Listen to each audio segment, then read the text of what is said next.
Let's have it.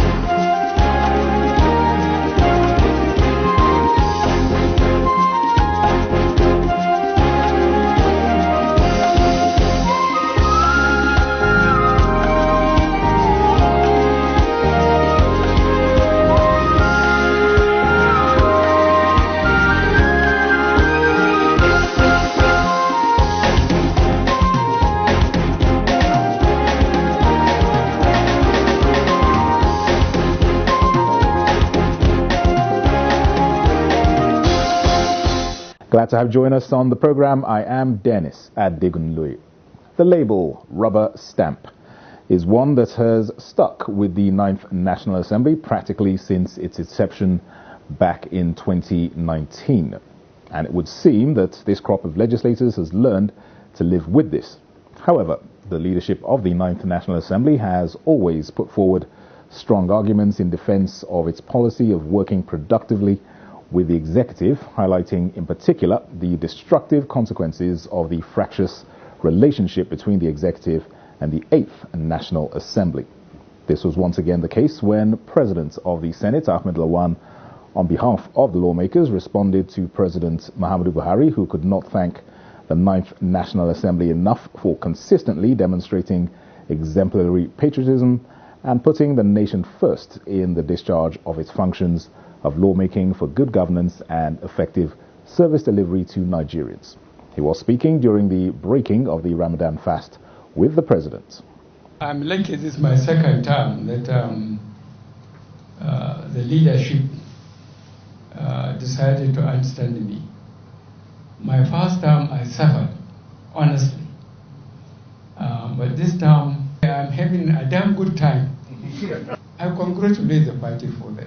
So I think we are very lucky that firstly you secure your constituencies and the houses again by your sheer confidence you have secured them.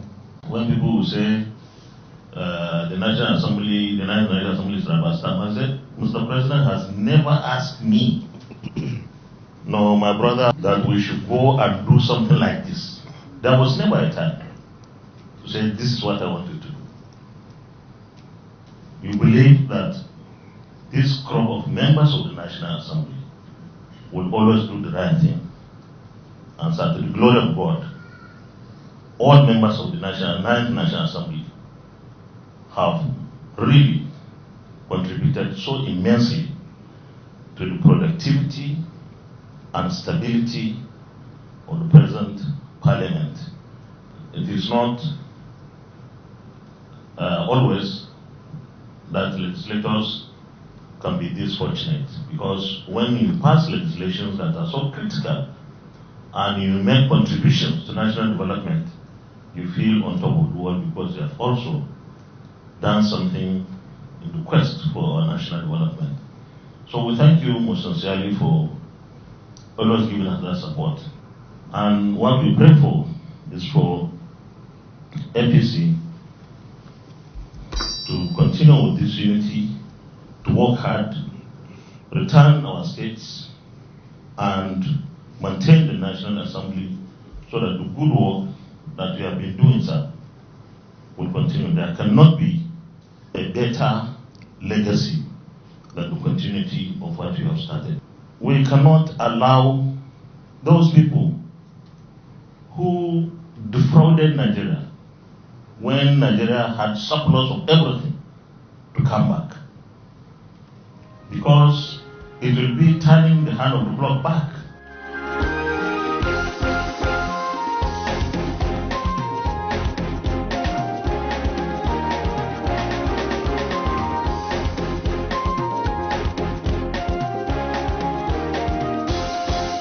President of the Senate, Ahmed Lawan, has commended the Chief Whip of the Senate, Orji Uzor Kalu, for embarking on massive infrastructural developments in Abia North Senatorial District.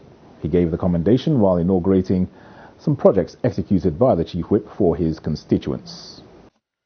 The projects inaugurated include the 7.5-kilometer Agbaja-Nkporo Road in Ahafia local government area, 2-kilometer Uturu Road and 2-kilometer Obichema Road, both in Isukwata local government area, 2-kilometer Umuimenyu Road and 2-kilometer Amankalo Alayi Road in Bende local government area.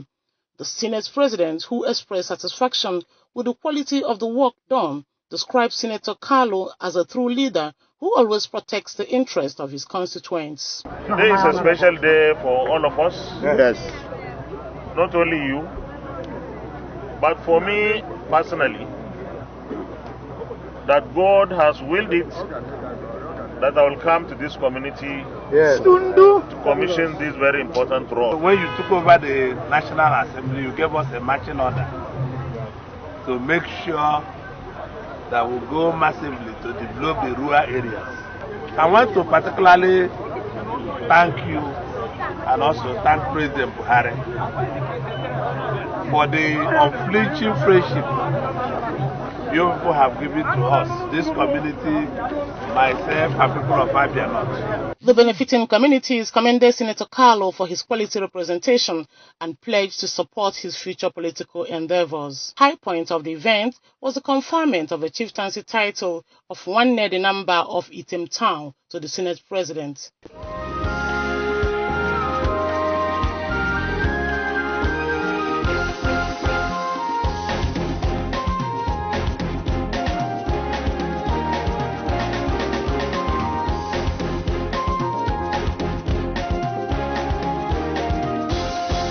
The Senate has again passed the Peace Corps bill, sponsored by Senator representing Borno South, Ali Ndume.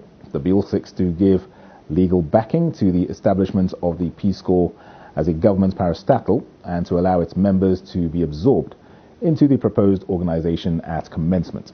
The bill was passed by the 8th Senate in late 2017 but was not assented to by the President. Here now is the National Commandant of the Peace Corps of Nigeria, Dr. Dixon Akor, who speaks on the Senate's decision to once again pass the bill. Thank you very much for coming. And we received the news of the passage of the bill by the 9th National Assembly, particularly the Senate, with great excitement. And we are very, very optimistic that in view of the prevailing security challenges across the land, that the executive this time around, especially Mr. President, would do justice for the bill. I may wish to recall that as of the time that the bill was transmitted by the 8th Senate to Mr. President for assent, we ourselves on our own, we evaluate the situation, the socio-economic reality on ground then, and we believed, you understand me, that as of the period the bill was transmitted to Mr. President is very, very untimely, in the sense that Nigeria was passing through economic recession then, and that was the principal reason Mr. President gave as justification for not assenting to the bill. Other provisions that have to do with things that relate to the work of the other conventional security agency that he raised as security concern. I think if you listen very well to the sponsor of the bill when he was taking the lead debate, he said those aspects had been adequately taken care of because a public hearing was once again organized by the Senate and the input of relevant security agencies and that of the general members of the public taken. So we are hoping that if you look at the responsibility given to Peace Corps as contained in the function passed by the Senate, I think it will go a long way in complementing the effort of the conventional security agencies. Because in reality, if we go just like other people who wants to give a negative pass mark to the existing security agency as not to be doing anything, if the security situation has collapsed, if the security agencies have failed in their statutory duties, I don't think I will even have the opportunity of coming to this office, neither will you have the opportunity of coming here. They are doing great, but the issue is that the shortage of manpower and the kind of equipment they need to confront this security headlong is the challenges. But where do we come in? The aspect of neighborhood watch, the aspect of securing educational institutions from intruders and preventing courtesan and other social vices from an educational institution will go a long way, because if you see now, police, army, as the case may be, are being deployed to the street. They are also being deployed to the to educational institutions.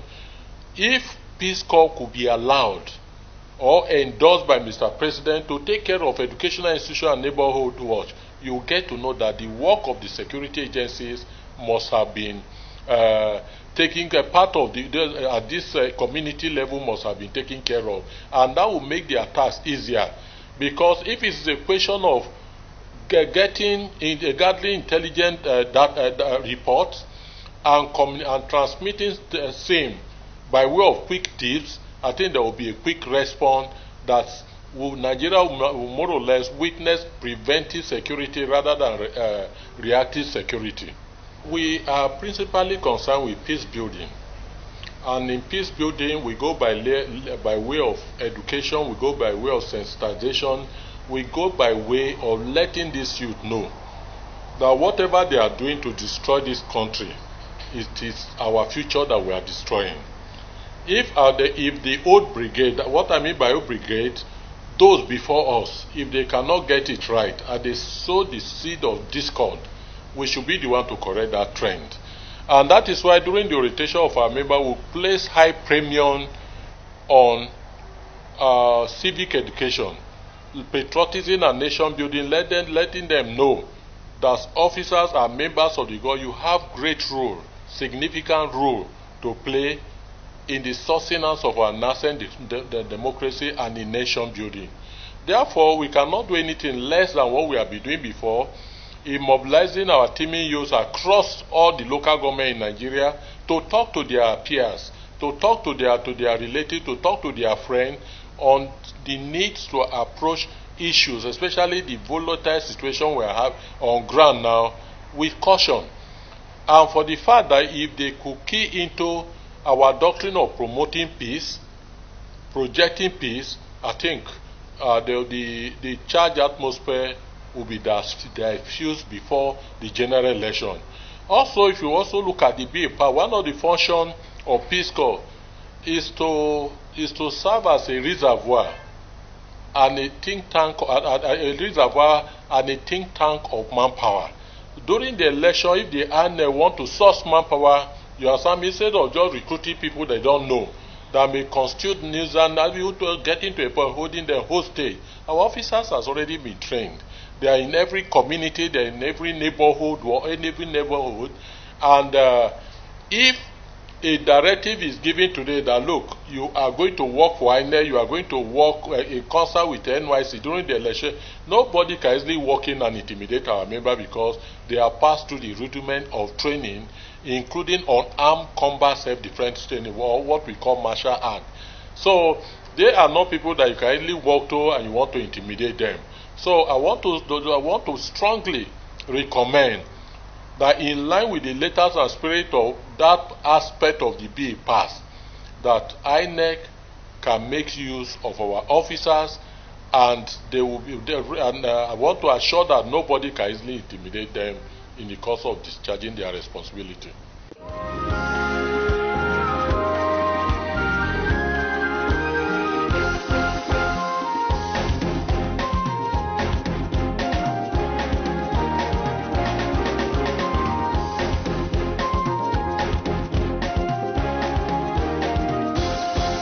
Here's a look back at recent significant developments relating to the Senate. Well, first of all, I have always been of the view that democracy is actually the responsibility of the citizens, because government by its very nature is tyrannical in nature. And so the whole essence of the modern experiment of democracy has been how to keep government in check. And therefore, no matter how good a democracy is, it will always still be an experiment, an ongoing experiment. It will never be perfect. Nigeria, one of the biggest gaps we have noticed in our democratic experiment is the fact that there is no grassroots democracy. You know, what really affects the life of the people the closest is the local government. And all across this country, you'll find that local governments are under the complete thumb of the chief executive of the state. It gets to a point where even when elections are conducted, whichever party the governor belongs to will win every seat in the election. That's not democracy.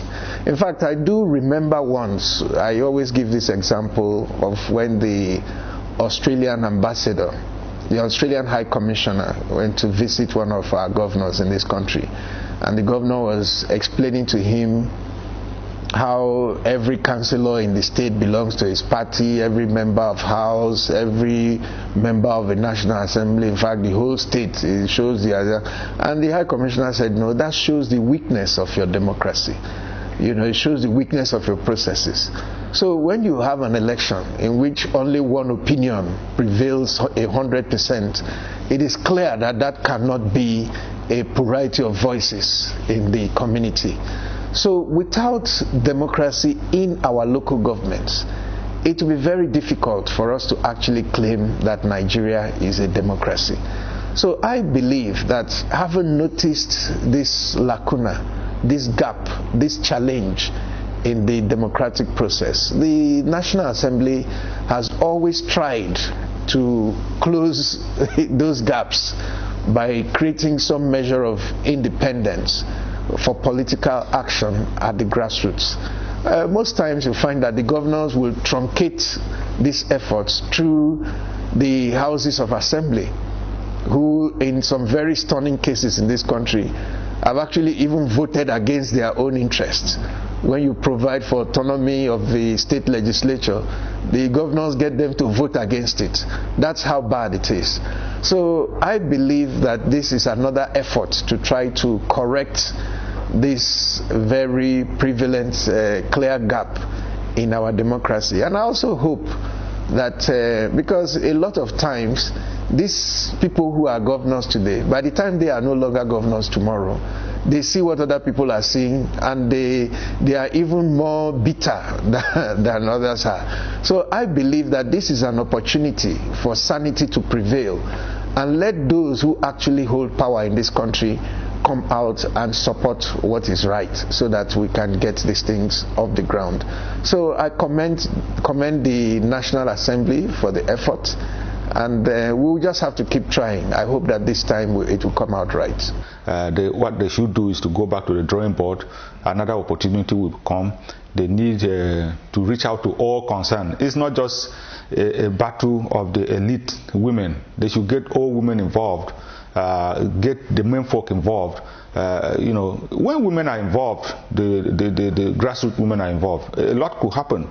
I credit my continued stay in the National Assembly largely to women. If I'm to single out a particular group that has been responsible for coming back and coming back and coming back, I will first and foremost point at the women, because they mobilize, and so if you involve them, a lot of things will happen. But when the impression is given that you have women in the cities, the elite women, they go to the United Nations and present papers, and there's that disconnect. Come to think of it, every man comes from a woman. You have mothers, you have sisters, you have daughters, so there's no way, if you involve all of them, that the men will not be touched in a way to see things from the perspective of the women. All right. Could you actually give us some insights into why the legislature is reluctant to, let's say, bring women on board? Just a few months back, the Gender and Equality Bill by Senator Biodun Olujimi was rejected. So what is the thinking of the legislature, why there is so much reluctance? We may all be staying in one place, in one working environment, but we come from different backgrounds. We come from different persuasion. A lot of things go into the voting. Somebody who comes from, say, background A may vote differently from somebody who comes from background B.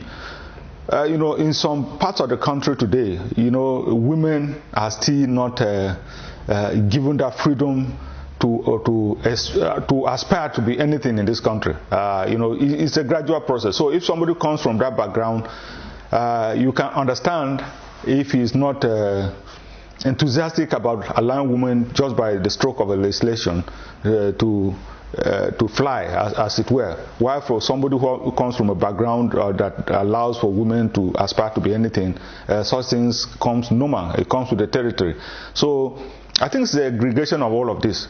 But my take is that we should approach such things with love and sympathy, and because somebody who, supposing if I was born in Sokoto, I would think differently from being born from Benue State. I'm not holding it against anybody.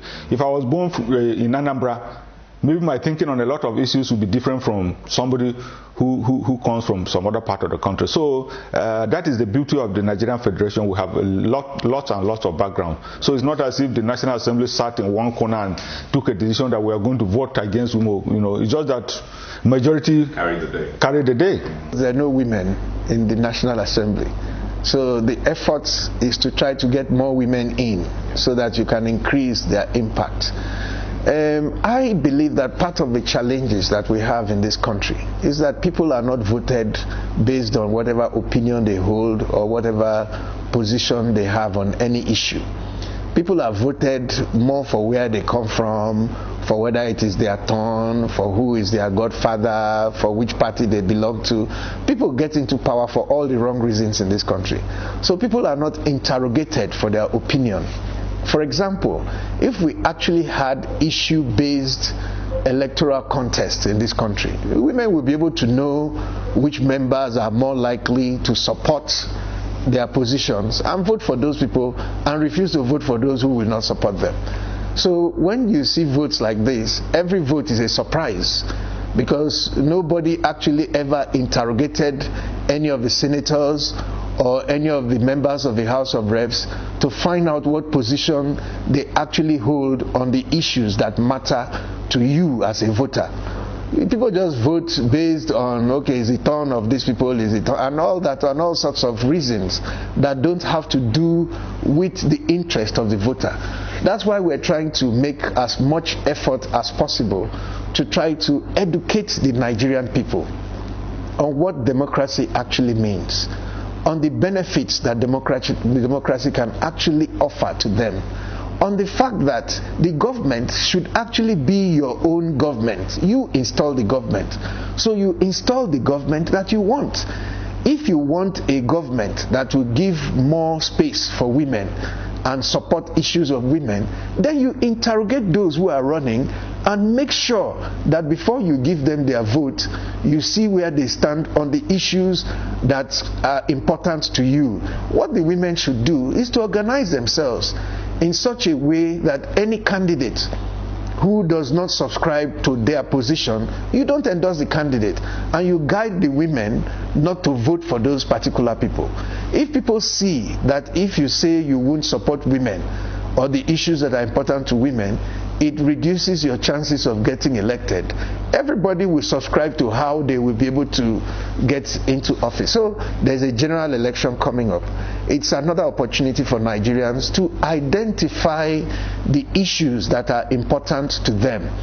For some women, it may be the issue of women participation. For some people, it may be security. For some people, it may be corruption. For some people, it may be, there are different issues. Some people, it may be state police. There are things that you know that if Nigeria were to do this better, you yourself, your own life would also improve in the process. And you should be able to identify the candidates who reflect those opinions and then use your vote to propel them forward or draw them backward. I think that's what people need to do.